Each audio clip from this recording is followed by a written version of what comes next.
have to press more, but the time has come to remove that sign and say, hello, Angelika. Hello, Steven. Oh, it's a long time since we've seen each other. Lunch was good. Lunch was good. Yeah, we say hello to Chris. Chris, thank you for joining us. And Chris is saying hello. Hello, Stephen and Angelika. Right, okay. Now, would you like to explain what this is all about? Because, well, it's over to you, Angelika. Yeah, idioms, tongue twisters. Actually, a lot of people like idioms, and I mean, that's for any language.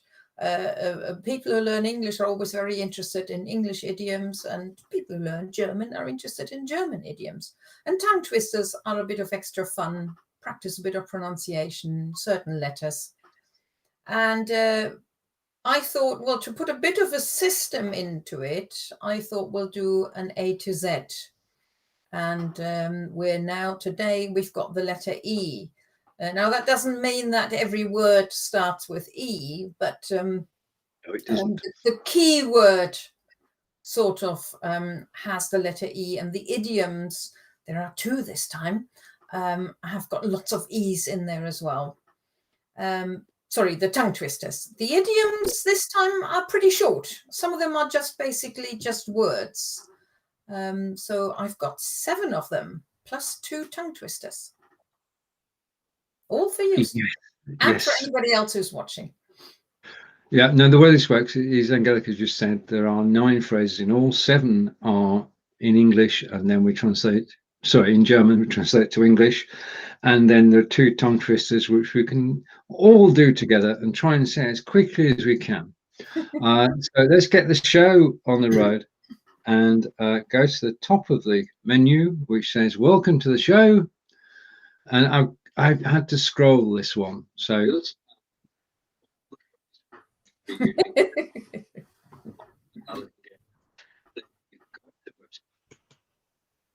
right, I should be back now. I mean, basically, that's, if you're on the website, that's what you'll be hearing. Okay, so season 4, episode 4. So we've got that out of the way. So on to the first phrase number 1, and I'm going to read the German. You can read it with me, and then we'll try and translate it. Eulen nach Athen tragen. Yeah, except in German it's Athen. So Eulen nach Athen tragen. All right. Okay. And over to Steven, then we'll come back to the phrase. And welcome, Steven. Guten Nachmittag, Steven und Angelika. Devi öffentlich alles Gute bei dir. Ja, bei uns ist alles okay und ich hoffe, du hast das Baby dabei. Right. So, not some possible. Lovely German phrases for him to read to a grandchild. Very good. Eulen nach Athen tragen. Athen. Athen is Athens. Yeah. Oh, right. Okay. We learn something every day.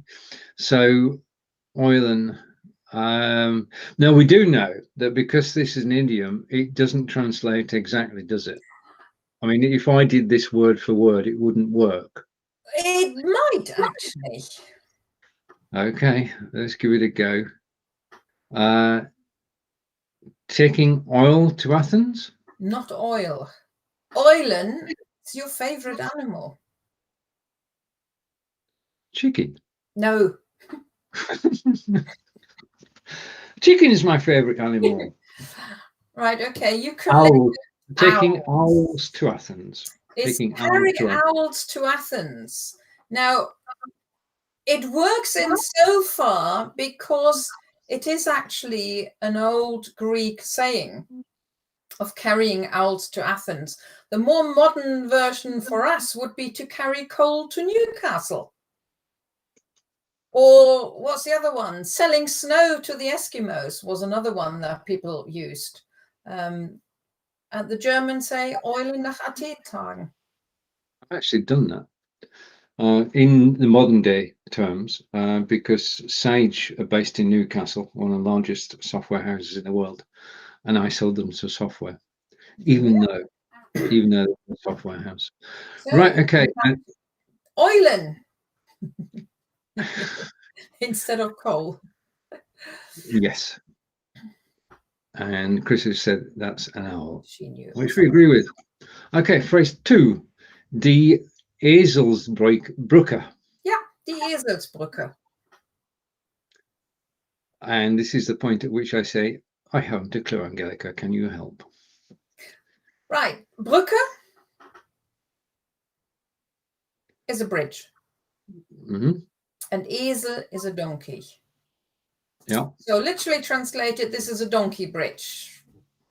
Originally, that's what it was. In the olden days, when people used donkeys to transport things, they wouldn't cross even the slightest stream because they didn't like seeing their reflection in the water. So people built bridges for shortcuts. Because you wouldn't have to go all the way round, you could take the bridge and go across. And an Eselsbrücke, now I'll let you read the English word because this is one word that I'm struggling saying. I should do my best. Mnemonic. Which is a shortcut when you're learning something, when you're learning languages, you use them. I see, I can't say it. Miss out the first M. Don't say the first M. All right, mnemonic. Right. That's okay. it. Got it. So yeah. it's an aid that helps you remembering things. It's a shortcut. I never got that way of learning. I'm too literal. I'd rather learn. I can't do it either, but I know a lot of people do. Yeah, and Chris is saying a memory aid. Yeah, it's like isn't there one? The one I can think of now is the names of the planets, and that I can't work that one out because I rather have the names of the planets instead of some other words. Understood. Now, Steven says something which we both agree, I think.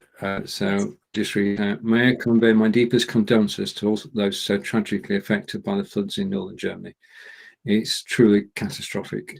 And we totally agree with that and agree with your sentiments, Steven. And our thoughts are with friends in Germany at the moment and in Belgium. Belgium is also in the grip, and in Holland. So it's a terrible time on top of everything else that's going on. We just wish everybody actually gets through it and that it disappears as quickly as it arrived. Okay, phrase 3. Herumeiern. Yes. Now you queried earlier on and you said that doesn't even start with an E. It doesn't. It doesn't. No. Herumeiern. Now, herum is a bit that you see a lot, which is sort of around. Yeah, and it's used a lot. Herumgehen, die Straße herum, die Ecke herum. The eiern is the important bit here. But what could that mean? So the herum in this case is just a prefix. Yeah. Okay. And it's, as you told me earlier when I said this is not an E, it means about. So I'm going to put my hand up and say I know herum means about because Angelika told me. Well, around, but it's not helping much. Yeah. So should we sort of mess about a bit, or should we just go straight to the answer? What do you think? I think go straight to the answer, and then it might be easier for me to explain a little bit. That's one of the differences. As Brits, we would go all around the answer until we actually got to it. German, straight to the answer. Okay. What do you? So it's to dither. Now, if you think eiern, actually, it is used as a noun, but we know I is an egg. It is. And the verb eiern, I think, doesn't even exist as such. But if you touch a little egg, does it go straight? Does it move straight? It wobbles. It wobbles all over the place, doesn't it? Mm. And that's what you do when you're dithering. Oh, I'm not too sure. Oh, I don't know. Shall I do this or shall I do that? Actually, I'm just going to go and do this. No, hang on a minute. Oh, I don't know. If that was you, I could say to you, hör auf herumzueiern.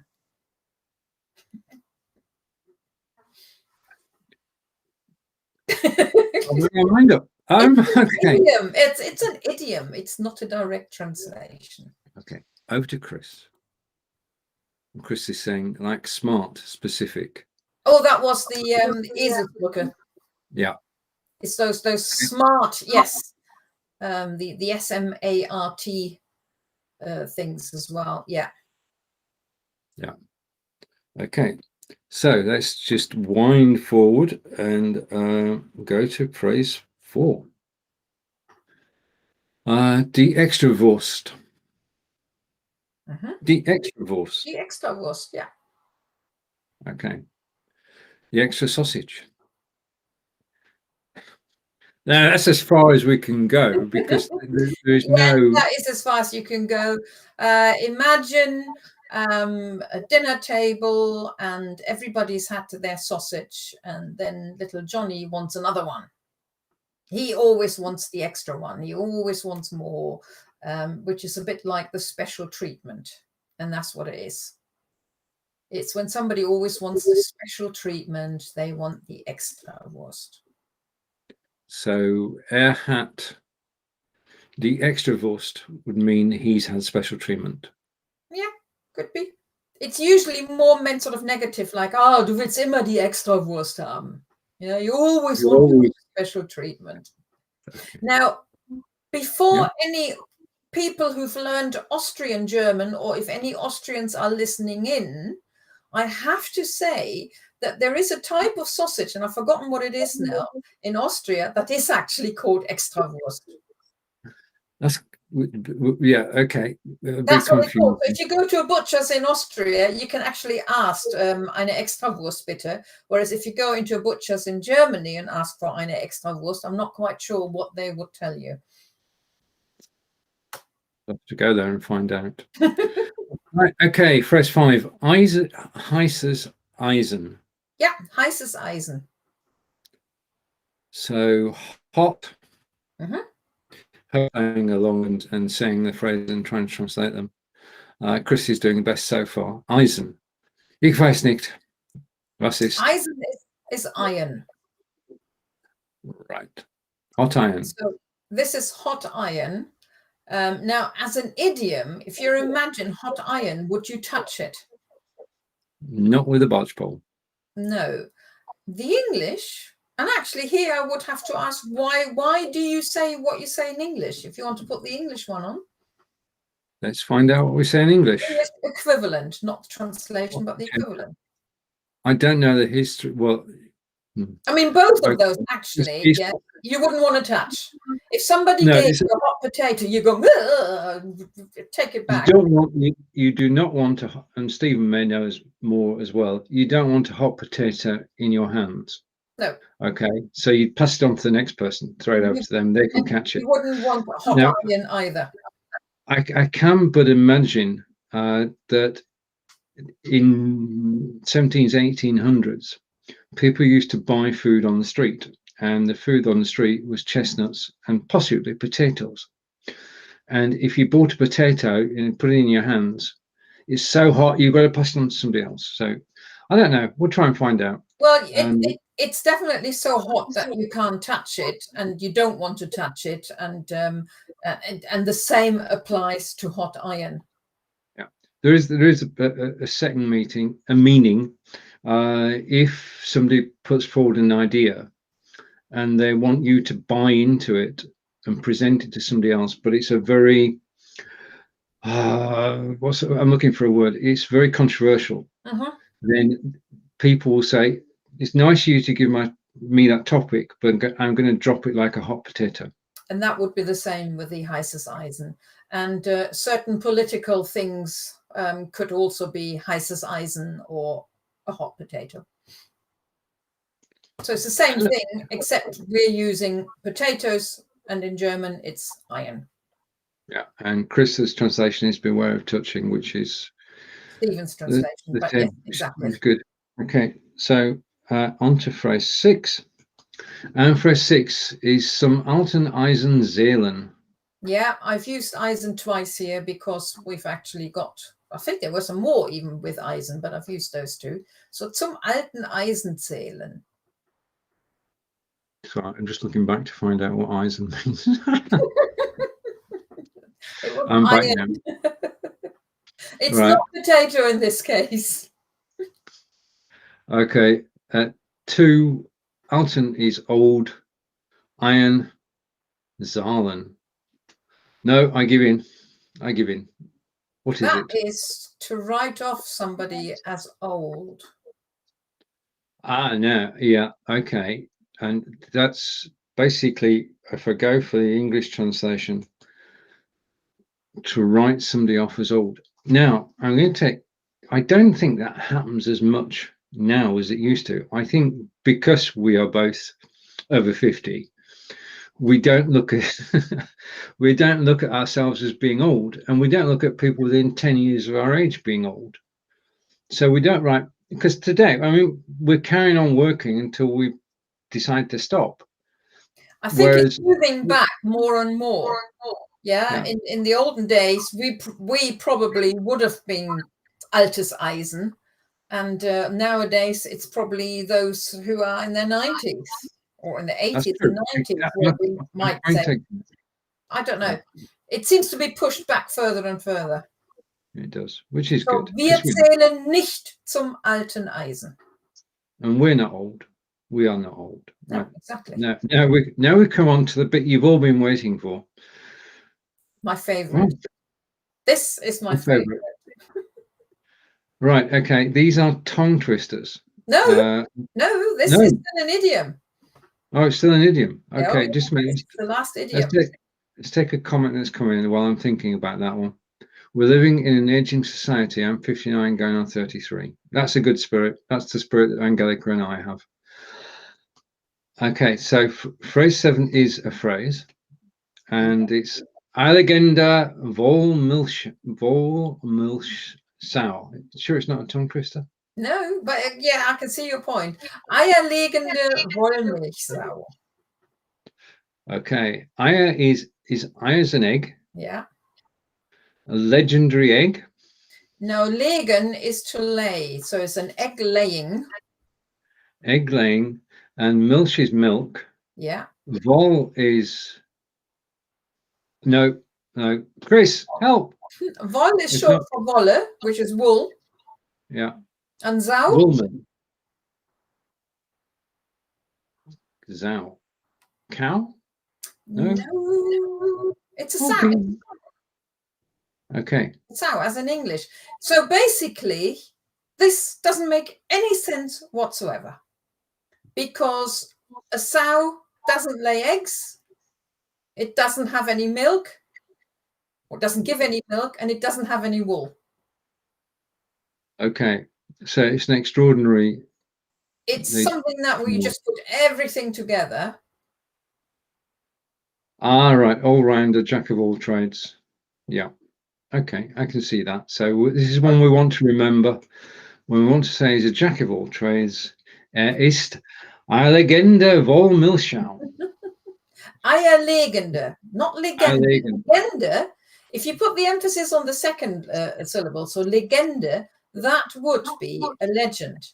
But this is legende, eierlegende, which is an egg laying. And we say hello, and Chris is saying, "I don't know." Okay, Chris, no worry. I mean, I found something she doesn't know. we're in the same situation here.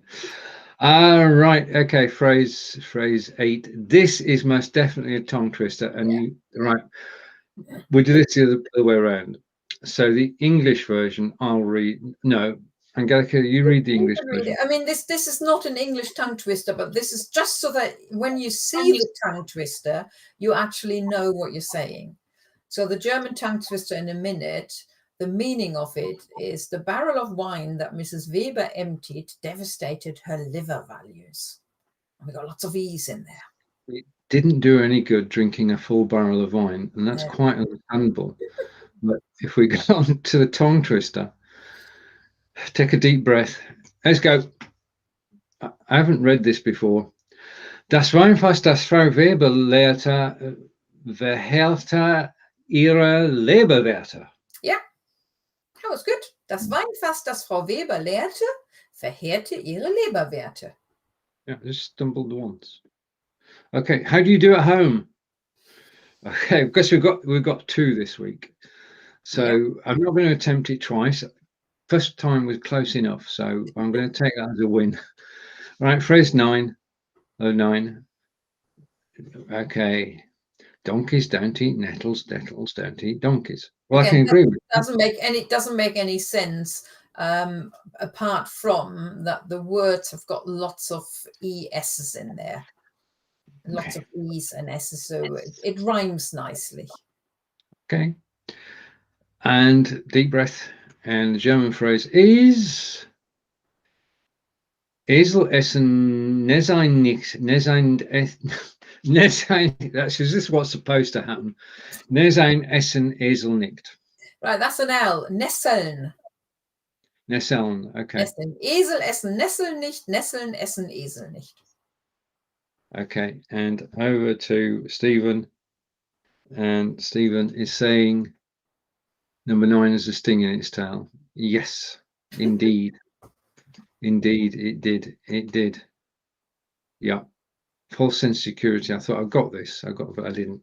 Okay, so that's in the recording, and Angelika will read it perfectly in a moment, because what we're going to do now, if you're watching it on the website, you've got all the phrases in front of you. If you're watching on Facebook, then here's the recap. Angelika will read the German in perfect German. I'll read the English in almost perfect English. Off we go. English. Eulen nach Athen tragen. To carry coal to Newcastle. Die Eselsbrücke. Mnemonic. And Angelika learned how to say that today. Go on. Yeah, mnemonic. Yes, I agree. Okay, phrase 3. Herumeiern. Okay. Translation of that is to dither. Phrase 4. Die Extrawurst.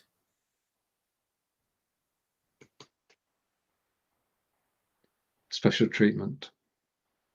Phrase 5. Heißes Eisen. Hot potato. Phrase 6. Zum alten Eisen zählen. Phrase 7. If I click phrase 7, it might show on screen. Wait a minute. Okay. All right, sorry, my fault. Sorry, technical problems. We'll get there. Or in the meantime, I can say, Steven und Angelika zählen nicht zum alten Eisen. No, I got that doesn't want to show on screen. I had to write off as old. That's it, yeah. Okay, phrase 7. Eierlegende Wollmilchsau. Which makes no sense whatsoever. However, nope.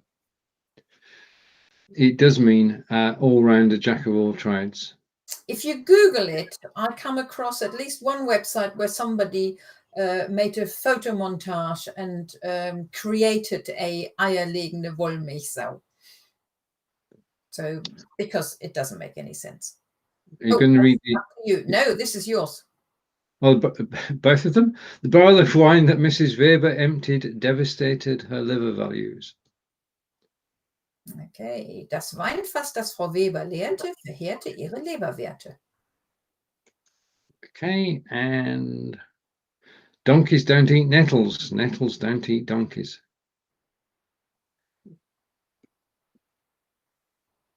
Esel essen Nesseln nicht, Nesseln essen Esel nicht. Excellent. You got that perfectly right.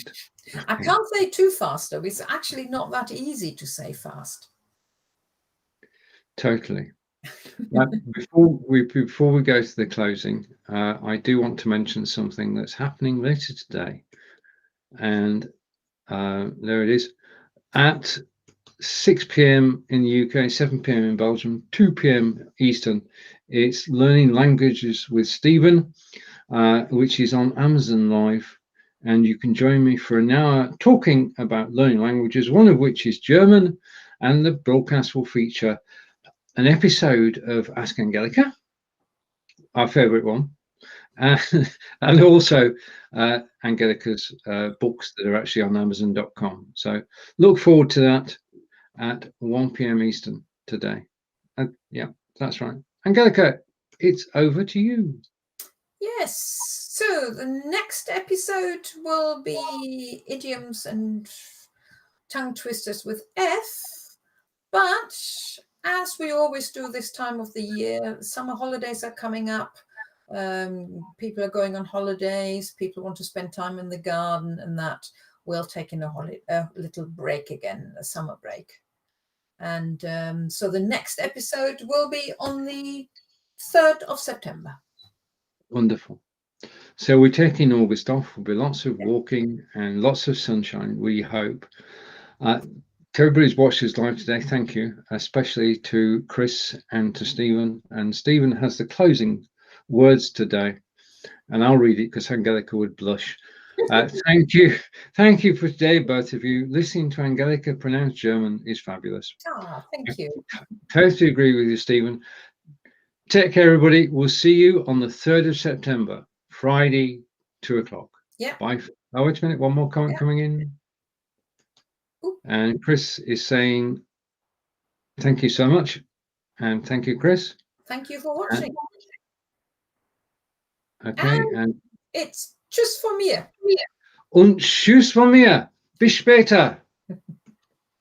Bis September.